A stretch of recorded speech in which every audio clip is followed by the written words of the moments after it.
Friends कैसे हैं? आशा करता हूँ कि बहुत बहुत अच्छे होंगे। और जैसे कि आपको पता है, ईएमपी हॉस्पिटल असिस्टेंट का जो है आप लोगों का एग्ज़ाम स्टार्ट हो चुका है। और आगामी दिनों में जिनका भी पेपर होने जा रहा है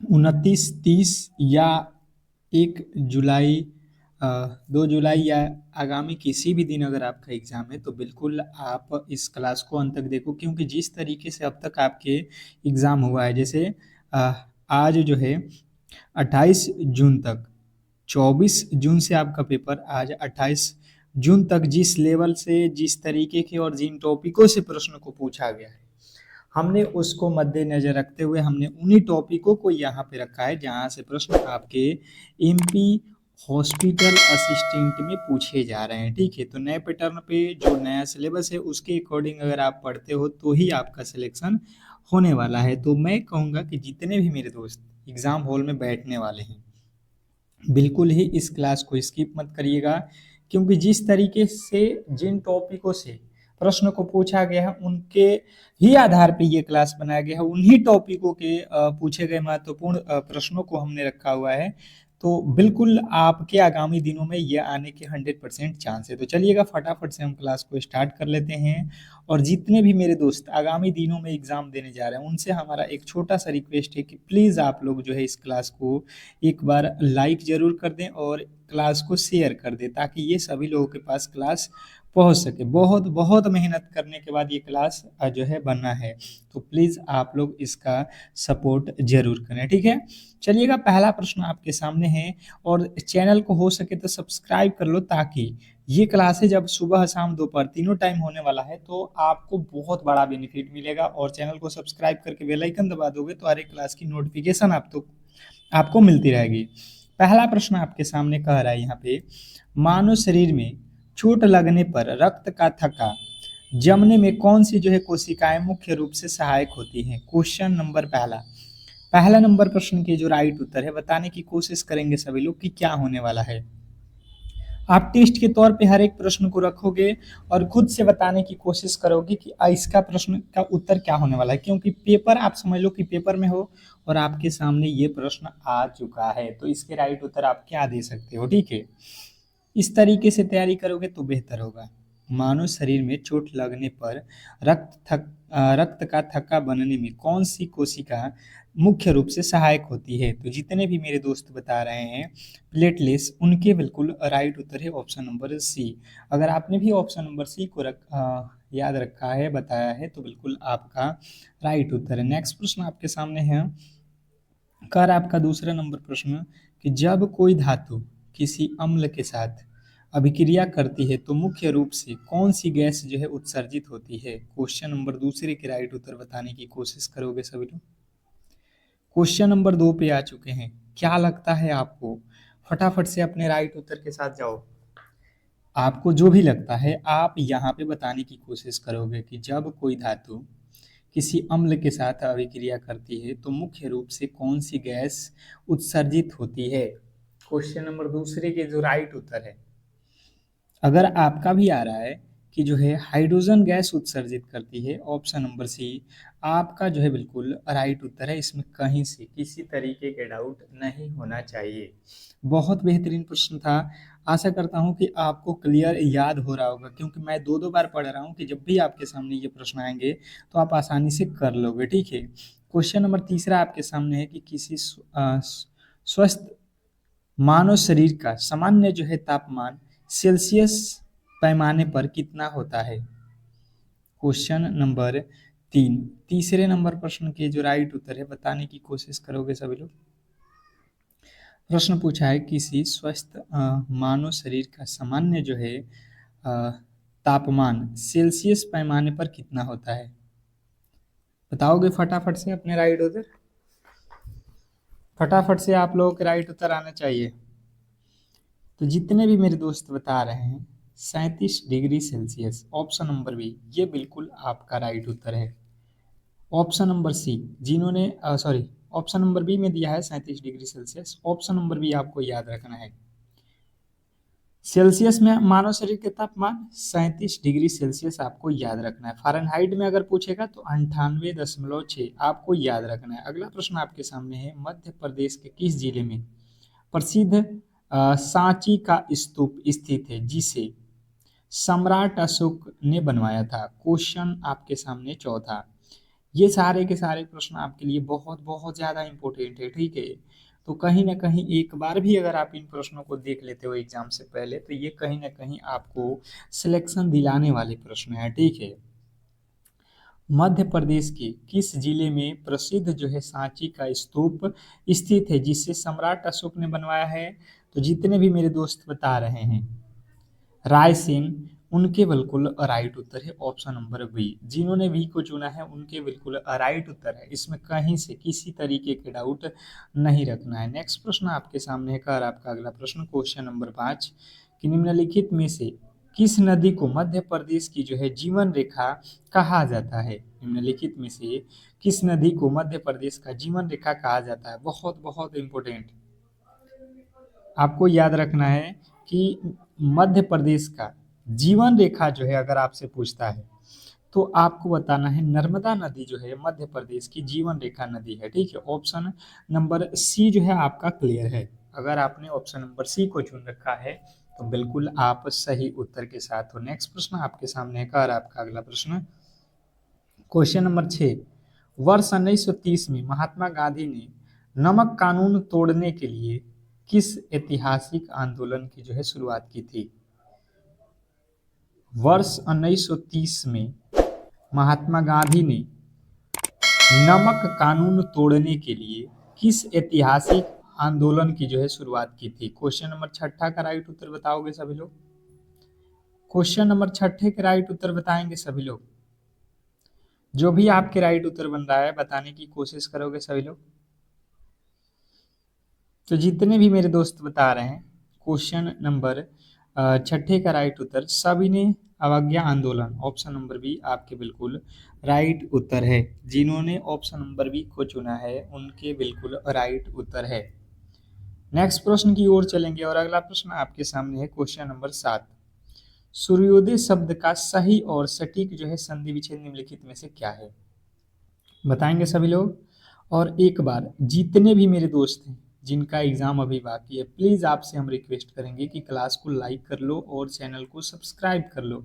अगर आपको एक सीट पक्का करना है इस बार तो कहीं ना कहीं जितने भी अब आपके क्लासेज हो रहे हैं उन उसको एक बार जरूर ही देखकर एग्जाम हॉल में जाओ, ठीक है। तो चैनल को सब्सक्राइब करके रखोगे तो हर एक क्लास की जो नोटिफिकेशन है आप तक पहुंचती रहेगी।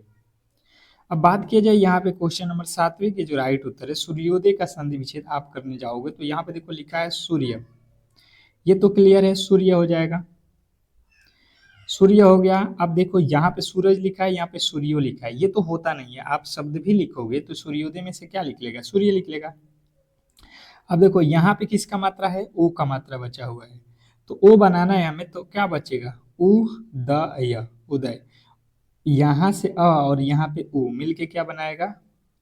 ओ बनाएगा। तो ऑप्शन नंबर बी जो है आपके बिल्कुल राइट उत्तर है, इसमें कहीं से किसी तरीके के डाउट नहीं होना चाहिए। नेक्स्ट प्रश्न की ओर चलेंगे। अगला प्रश्न देखिए आप लोगों के सामने है क्वेश्चन नंबर 8 कह रहा है कि आंखों का तारा होना मुहावरे का सही और व्यवहारिक अर्थ क्या है? क्वेश्चन नंबर 8वें पे आ चुके हैं और आप लोगों के फटाफट से राइट उत्तर आने चाहिए। अगर आपको पता है तो आपसे पूछा है कि आंखों का तारा होना ये जो शब्द है मुहावरा है इसका अर्थ क्या होता है? आंखों का तारा होना अर्थात आप कह सकते हो बहुत प्यारा होना। अगर आपने ऑप्शन नंबर बी को चुना है तो बिल्कुल ही आपका सही और सटीक उत्तर है। आंखों का तारा होना अर्थात बहुत प्यारा होना। नेक्स्ट प्रश्न आपके सामने है कह रहा है यहाँ पे देखिए यहाँ पे जो दिया गया ये गणित का प्रश्न है, आपको ध्यान पूर्वक देखना है। कह रहा है यहाँ पे क्वेश्चन नंबर 9 यदि एक अर्धवृत्ताकार चांदे का जो है परिमाप 36 सेमी है तो इसकी त्रिज्या क्या होगी? क्वेश्चन नंबर 9 9वें नंबर प्रश्न के जो राइट उत्तर है ये आप लोगों को बताना है। क्वेश्चन नंबर 9 पे आ चुके हैं। क्या होने वाला है? कोशिश करो, कोशिश करोगे सभी लोग। तो यहाँ पे देखो, ये अर्धवृत्ताकार चांदे हैं, ठीक है, इसका परिमाप दिया है। तो अर्धवृत्त का परिमाप अगर आप देखोगे तो सबसे पहले आपको पता होना चाहिए कि अर्धवृत्त का परिमाप क्या होता है। टू 2 पाई इंटू क्या होता है, आर। हम कह रहे हैं कि 2 पाई इंटू आर होता है, ये कह रहा है कि नहीं।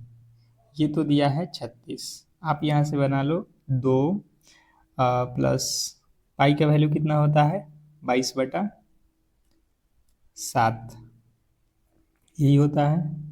और इधर आर है, बराबर में है 36। अब यहाँ से देखोगे तो ये आर का वैल्यू निकालना है, तो क्या हो जाएगा, ये तिरछा तिरछे गुणा हो जाएगा, तो इधर हो जाएगा 7 गुणा में, और बट्टा में हो जाएगा कितना, 7 दूना का 14 और 14 22, 14 22 कितना हो जाएगा, 7 दूना का 14, 14 22 36, अर्थात यहाँ पे कितना आ जाएगा, बट्टा में हो जाएगा यहाँ पे 36, 36 से 36 कट जाएगा, तो आर का जो वैल्यू मिला हमें, ये मिल गया कितना, 7। अब इसने कहा है इसकी त्रिज्या क्या होगी, तो त्रिज्या हमने निकाल दिया 7 सेमी। आपको क्लियर समझ में आ गया होगा, ठीक है। ये जो है यहाँ पे बटा का जोड़ करोगे, और फिर बटा के नीचे वाला तिरछा तिरछे गुणा होगा ऊपर, और जो ऊपर है वो नीचे चला जाएगा, तो बटा के नीचे है 36, 36 से ऊपर नीचे कट गया। आसान था, आपको क्लियर समझ में आ गया होगा। नेक्स्ट प्रश्न आपके सामने है, क्वेश्चन नंबर 10। इसने कहा एक कार 3 घंटे में 180 किलोमीटर की दूरी तय करती है, मीटर प्रति सेकंड में इसकी चाल क्या होगी। अब ये प्रश्न थोड़ा सा आपको घुमाया है। अगर आप फास्ट इस प्रश्न को बनाने जाओगे तो लगेगा कि इजी है, पर आप यहाँ पे गलती कर सकते हो, ये आपको ध्यानपूर्वक देखना है। इसने कहा है कि एक कार 3 घंटे में 180 किलोमीटर की दूरी तय करती है। अच्छा जी, कोई दिक्कत नहीं है हमें। यहाँ पे हम यहाँ पे क्या करेंगे कि चाल बराबर क्या होता है, क्या निकालना है हमें, चाल। तो चाल बराबर स्पीड बराबर होता है दूरी, कितना जाना है 180, और कितना समय दिया है, चाल बराबर दूरी बटा समय, समय दिया है 3 घंटा। हम यहाँ से काटेंगे 6×3=18, 60 किलोमीटर पर घंटा, पर इसने किलोमीटर पर घंटा में नहीं पूछा है, ये प्रति मीटर सेकेंड में पूछा है। तो हम क्या करेंगे, यहाँ पे गुणा कर देंगे किसी 5/18 से, यही तो होता है। अब देखो, ये 6 के पहाड़ में कितना मर्द में, ये और 3 मर्द में, तो 6 दहा का 6 पचे, 5×10=50/3 कितना हो जाएगा, 50, 16×3=48, 16.767, 16.67 मीटर पर सेकेंड जो है आपका बिल्कुल सही और सटीक उत्तर है। मुझे लगता है आपको क्लियर समझ में आ गया होगा, इसमें कहीं से आपको गलती नहीं करना है। नेक्स्ट प्रश्न आपके सामने है, कह रहे यहाँ पे कि जो है मानव शरीर में पाई जाने वाली सबसे बड़ी ग्रंथि कौन सी है जो वैसे वसा के पाचन के लिए पीत रस का जो है स्राव करती है। क्वेश्चन आपके सामने 11वें नंबर क्वेश्चन के राइट उत्तर बताने की कोशिश करोगे सभी लोग।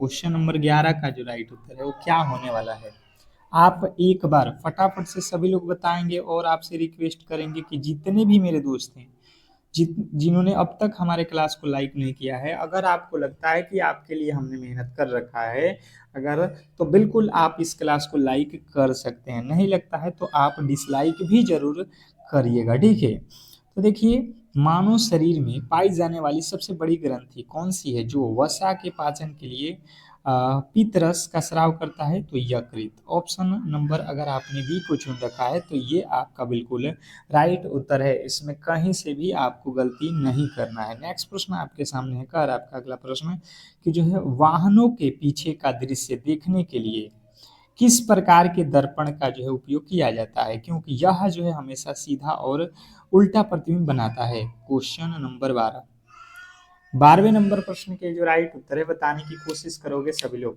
क्वेश्चन नंबर 12 पे आ चुके हैं, और आपको यहाँ पे बताना है कि वाहनों के पीछे का दृश्य देखने के लिए किस प्रकार के दर्पण का जो है उपयोग किया जाता है, क्योंकि यह जो है हमेशा सीधा और छोटा प्रतिबिंब बनाता है। क्वेश्चन नंबर 12, बात किया जाए 12वें नंबर प्रश्न के जो राइट उत्तर है, क्वेश्चन नंबर 12वें के जो राइट उत्तर है, जितने भी मेरे दोस्त बता रहे हैं, उत्तल दर्पण, उत्तल दर्पण, बिल्कुल आपके जो राइट उत्तर है ये आपका क्लियर है। अगर आपने ऑप्शन नंबर बी को चुन रखा है तो ये आप लोगों को सही और सटीक है। नेक्स्ट प्रश्न की ओर चलेंगे और अगला प्रश्न आपके सामने है।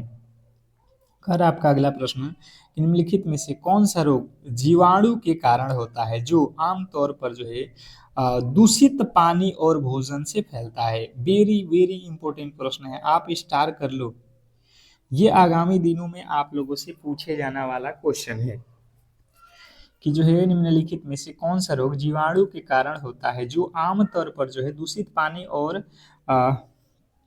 भोजन से फैलता है। तो जितने भी मेरे दोस्त बता रहे हैं हैजा, ऑप्शन नंबर सी आपके बिल्कुल राइट उत्तर है। नेक्स्ट प्रश्न आपके सामने है। कर आपका अगला प्रश्न क्वेश्चन नंबर 14, मध्य प्रदेश का एकमात्र हिल स्टेशन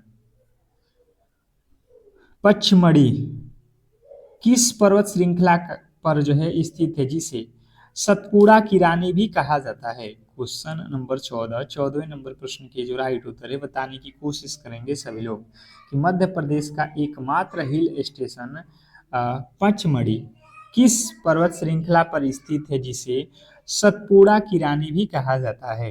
तो जितने भी मेरे दोस्त बता रहे हैं सतपुड़ा श्रेणी, उनके बिल्कुल राइट उत्तर है ऑप्शन नंबर सी। आपको ईएमपी से रिलेटेड जो क्वेश्चन है उस पर ध्यान देना है, ठीक है। नेक्स्ट प्रश्न आपके सामने है, कह रहा है क्वेश्चन नंबर 15, भारतीय संविधान के किस अनुच्छेद को डॉक्टर भीमराव अंबेडकर ने संविधान का हृदय और आत्मा कहा था। देखिएगा ये वर्ड बहुत बहुत इंपॉर्टेंट है, बहुत ज़्यादा महत्वपूर्ण, आपको ध्यान रखना है क्योंकि ये जो लाइन लिखा गया है ये आपके लिए खास है और आपके एग्जाम हॉल वाला पूछता है। भारतीय संविधान के किस अनुच्छेद को डॉक्टर भीमराव अंबेडकर ने संविधान का हृदय और आत्मा कहा है। तो जितने भी मेरे दोस्त बता रहे हैं आर्टिकल 32, बिल्कुल ऑप्शन नंबर डी आपका राइट उत्तर है। नेक्स्ट प्रश्न आपके सामने है। कर आपका अगला प्रश्न यहाँ पे कि जो है मध्य प्रदेश का सबसे बड़ा राष्ट्रीय उद्यान कौन सा है जो बाघ परियोजना के अंतर्गत शामिल है। क्वेश्चन नंबर 16, 16वें नंबर प्रश्न के जो राइट उत्तर है बताने की कोशिश करेंगे सभी लोग। इसमें कहा गया है कि मध्य प्रदेश का सबसे बड़ा जो है राष्ट्रीय उद्यान कौन सा है। आपको ध्यान देना है, मध्य प्रदेश का सबसे बड़ा राष्ट्रीय उद्यान कौन सा है जो बाघ परियोजना के अंतर्गत शामिल है। तो बाघ के लिए कौन है, जितने भी मेरे दोस्त बता रहे हैं कान्हा, कान्हा किसली राष्ट्रीय उद्यान, बिल्कुल आपके राइट उत्तर है ऑप्शन नंबर जो है बी। जिन्होंने बी को चुना है उनके बिल्कुल राइट उत्तर है। नेक्स्ट प्रश्न आपके सामने है क्वेश्चन नंबर 17, लंबोदर अर्थात लंबा है उदर जिसका अर्थात गणेश जी, लंबोदर का मतलब क्या होता है गणेश जी, या आप कह सकते हो लंबा है ओदर जिसका, निम्नलिखित में से कौन सा समास है जहां कोई भी पद प्रधान न होकर तीसरा और तीसरा अर्थ जो है प्रधान होता है, ये आप लोगों से पूछा गया है। क्वेश्चन आपके सामने 17वें नंबर प्रश्न की जो राइट उत्तर है, जब भी आपको मैंने बताया है कि भगवान के नाम आ जाएं तो ये बहुब्रीहि समास होते हैं। अगर आपने ऑप्शन नंबर सी को चुना है तो आप बिल्कुल सही उत्तर के साथ हो। नेक्स्ट प्रश्न आपके सामने है क्वेश्चन नंबर 18, उत्कर्ष शब्द का सही और सटीक विलोम शब्द निम्नलिखित में से क्या है। क्वेश्चन नंबर 18, 18वें नंबर प्रश्न के राइट उत्तर, उत्कर्ष शब्द का सही और सटीक विलोम शब्द निम्नलिखित में से कौन सा होगा। क्वेश्चन नंबर 18वें के राइट उत्तर बताएंगे सभी लोग। उत्कर्ष शब्द का सही और सटीक विलोम शब्द निम्नलिखित में से क्या होने वाला है। तो जितने भी मेरे दोस्त बता रहे हैं 18वें नंबर प्रश्न का राइट उत्तर उत्कर्ष का क्या होता है अपकर्ष। अगर आपने ऑप्शन नंबर ए को चुन रखा है तो ये आपका बिल्कुल सही उत्तर है। अगर आपने ऑप्शन नंबर ए को चुना है तो ये सटीक उत्तर है। नेक्स्ट प्रश्न आपके सामने कह रहा है यहाँ पे क्वेश्चन नंबर 19, निम्नलिखित में से शुद्ध वर्तनी वाले शब्द का चयन कीजिए। निम्नलिखित में से शुद्ध वर्तनी वाले शब्द का चयन करना है। क्वेश्चन नंबर 19, 19वें नंबर प्रश्न के जो राइट उत्तर है ये आपको बताना है। शुद्ध वर्तनी, इसमें जो है शुद्ध वर्तनी कौन सा है? तो उज्ज्वल आपको मैंने बताया है, बार बार बताया है, ये बार बार आपके एग्जाम हॉल वाला भी पूछता है। डबल ज जो है आपको यहाँ पे ध्यान देना है, ऑप्शन नंबर सी। अगर आपने ऑप्शन नंबर सी को चुन रखा है तो बिल्कुल राइट उत्तर है। नेक्स्ट प्रश्न आपके सामने है, क्वेश्चन नंबर 20। प्रथम 5 अभाज्य संख्याओं का औसत कितना होने वाला है? क्वेश्चन नंबर 20वें के जो राइट उत्तर है बताने की कोशिश करोगे सभी लोग। क्वेश्चन नंबर 20, प्रथम 5 अभाज्य संख्याओं का औसत, एवरेज चैप्टर से आपके प्रश्न आप लोगों के पूछे जा रहे हैं, तो ध्यान पूर्वक आपको एवरेज वाला चैप्टर पढ़ के जाना है। जैसे प्रथम 5 अभाज्य संख्या चुनना है, तो अभाज्य संख्या क्या होता है? 2, 3, 5, 7 और आपका क्या होता है? 9 नहीं होता है, वो तो विषम संख्या हो जाएगा। 11 और बट्टा में कितनी संख्या है? 5। अब जोड़ लो इसको, 11 7 18 5 23 3 26 2 28, 28 बट्टे 5, 28 में 5 से गुणा करेंगे, 5 पचे 25 और 5 छक्का 30। 5.6 जो है आपके बिल्कुल सही और सटीक उत्तर है, इसमें कहीं से किसी तरीके के डाउट नहीं होना चाहिए। नेक्स्ट प्रश्न की ओर चलेंगे और अगला प्रश्न आपके सामने है, क्वेश्चन नंबर 21। कह रहा है कि यदि किसी वृत्त की त्रिज्या को दोगुनी कर दिया जाए तो उसके क्षेत्रफल में कितना गुना का वृद्धि होगा? Question number 21। देखिएगा, लेवल थोड़ा सा जो है आप लोग को ऊपर नीचे मिल सकता है, ठीक है, पर आपको गलती नहीं करना है। यदि किसी वृत्त की त्रिज्या को दुगुना कर दिया जाए तो उसके क्षेत्रफल पर क्या प्रभाव पड़ने वाला है, ये हम लोगों से पूछा गया है। हम सिंपल तरीका से जानते हैं, मान लेते हैं कि त्रिज्या अभी फिलहाल में आर है, तो वृद्धि होगा तो 2 गुना हो जाएगा, तो कितना आ जाएगा? 2r। इसने कहा है कि इसके क्षेत्रफल में क्या प्रभाव पड़ेगा, तो क्षेत्रफल क्या होता है? वृत्त का क्षेत्रफल क्या होता है? पाई आर स्क्वायर। यहाँ पे भी पाई आर स्क्वायर होगा, देखिए यहाँ पे भी पाई होने वाला है और यहाँ पे भी पाई, तो पाई तो दोनों में है, तो ये तो बराबर हो गया, कट गया। अब ये आर स्क्वायर हो जाएगा और इधर क्या हो जाएगा? 2 का स्क्वायर 4r स्क्वायर। अर्थात देखो, यहाँ से जो है आप देखोगे तो आर से कितना हो रहा है? ये 4r हो रहा है। आर स्क्वायर से ये कितना हो रहा है? 4r स्क्वायर हो रहा है। अर्थात एक से क्या हो रहा है? 4 हो रहा है, अर्थात 4 गुना हो रहा है। ऑप्शन नंबर सी जो है हमारा बिल्कुल सही और सटीक उत्तर है। नेक्स्ट प्रश्न आपके सामने है, कह रहा है यहाँ पे क्वेश्चन नंबर 22 कि जो है समीकरण को जो है हल करिए और x का मान ज्ञात करिए। क्वेश्चन नंबर 22 में जो है हमें x का वैल्यू अपना जो है यहाँ पे निकालना है। बहुत सिंपल है, आप आसानी से कर सकते हो। आपने छोटे क्लासे में जो पढ़ा है वही मेथड आपको लगाना है, ठीक है, और आसानी से ये बन जाने वाला प्रश्न है। जब आप देखोगे तो 2x और प्लस का 5 बराबर में है 17।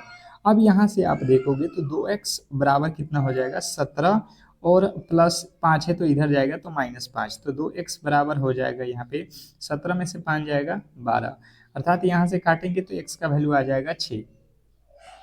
ऑप्शन नंबर बी जो है हमारा बिल्कुल राइट उत्तर है। ऑप्शन नंबर बी जो है राइट उत्तर है, इसमें कहीं से आपको गलती नहीं करना है। नेक्स्ट प्रश्न आपके सामने है, देखिएगा, कह रहा है कि जो है यदि अस्पताल या किसी सार्वजनिक स्थान पर किसी व्यक्ति को अचानक जो है चक्कर आ जाए और वह जो है बेहोश होने लगे तो प्राथमिक उपचार के रूप में सबसे पहले क्या होना चाहिए? Question number 23। 23वें नंबर प्रश्न के जो राइट उत्तर है आप लोगों को बताना है।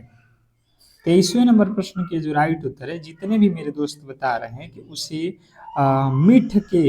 पीठ के बल सीधा जो है लेटाकर उसके पैरों को जो है थोड़ा ऊपर उठा देना चाहिए। क्वेश्चन नंबर जो है 23 के राइट उत्तर बी। नेक्स्ट प्रश्न आपके सामने है, कह रहा है यहाँ पे संक्रामक रोगों को फैलने से रोकने के लिए चिकित्सा क्षेत्र में हैंड हाइजीन के लिए सबसे प्रभावी और न्यूनतम समय सीमा क्या होनी चाहिए? क्वेश्चन नंबर 24वें के राइट उत्तर बताने की कोशिश करेंगे सभी लोग।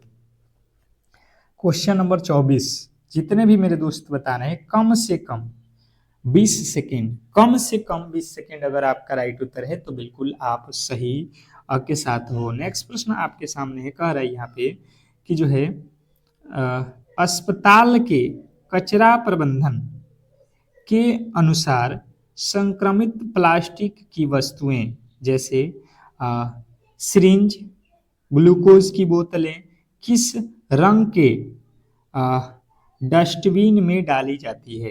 Question number 25।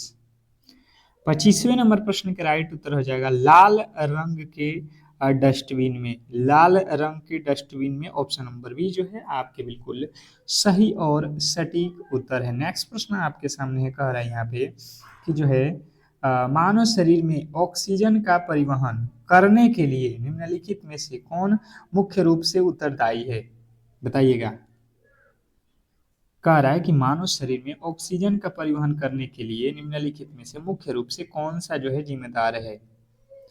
क्वेश्चन नंबर 26 के राइट उत्तर बताएंगे सभी लोग, और एक बार क्लास को लाइक और शेयर जरूर कर लीजिए, ठीक है। और आपका एग्जाम अभी बाकी है तो चैनल को सब्सक्राइब जरूर कर लीजिए, ठीक है।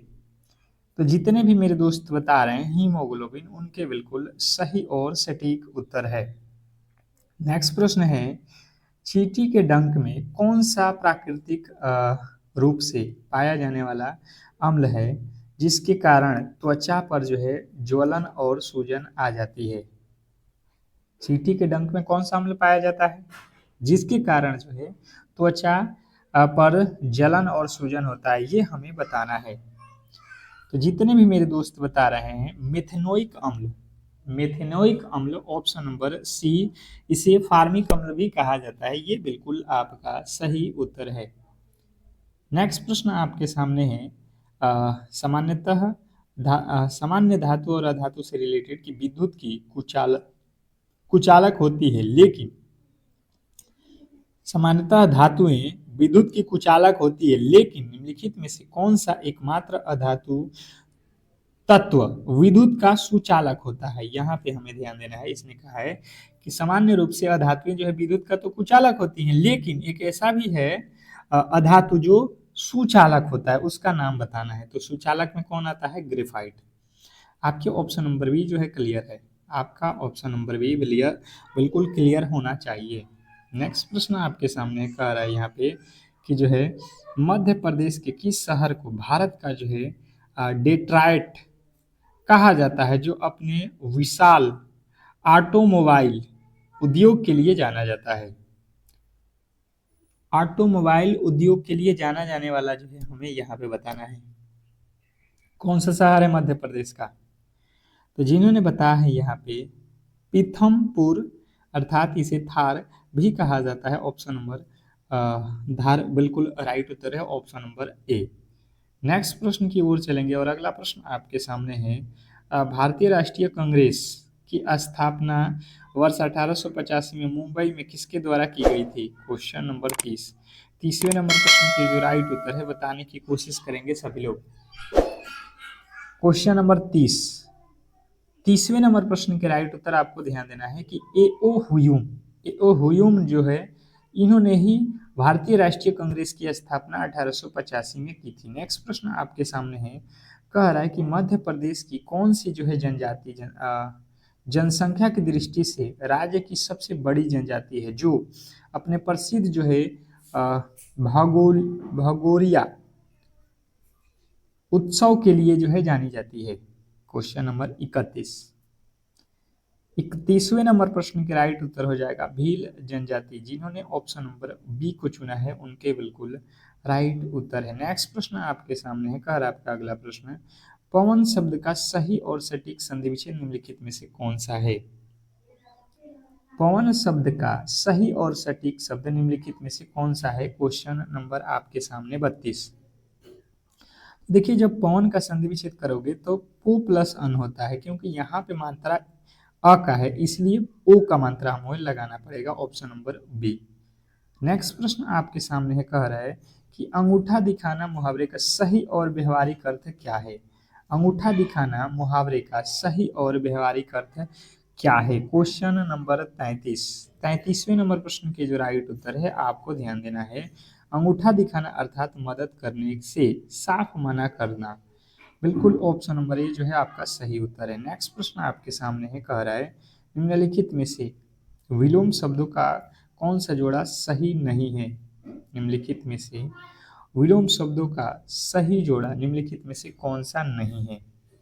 विलोम देखिएगा यहाँ पे अनुराग का विराग होता है, बिल्कुल सही है।